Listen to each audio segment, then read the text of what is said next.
24 नवंबर से पहले ही JSA Islamabad show मंसूख करने की हिदायत आ जाएगी। गवर्नर सिंध कामरान टिसोरी का कहना है कि वजूहात कुछ भी हों, पानी PTI रिस्क नहीं लेंगे।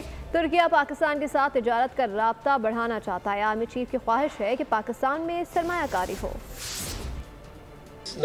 इतला आ जाएगी कि ये जो काफिला जमा किया जा रहा है, ये जो एक बड़ा शो किया जा रहा है, इसे किसी न किसी वजूहात की बिना पर जेल से ही मंसूख कर दिया जाएगा। तो लोग अपना पेट्रोल ज़ाया ना करें, छुट्टियां ना लें और ना ही आगे की प्लानिंग करें, क्योंकि मेरी इतलात के मुताबिक वो खुद ही इस जलसे को मंसूख करने जा रहे हैं। वजूहात कुछ भी हो सकती हैं। अब लोग ना जमा हुए हों या सिर्फ डराने के लिए कॉल दी गई थी, जैसे मैंने कहा कि मिस कॉल अभी तक है, तो मुझे नहीं लगता कि खान साहब मिस कॉल पर इतना बड़ा रिस्क लेंगे। पाकिस्तान और तुर्किया की जो दोस्ती है वो मज़ीद मुस्तहकम हो, मज़ीद आगे बढ़े। सब्सक्राइब करें और बेल दबाएं ताकि कोई खबर रह न जाए।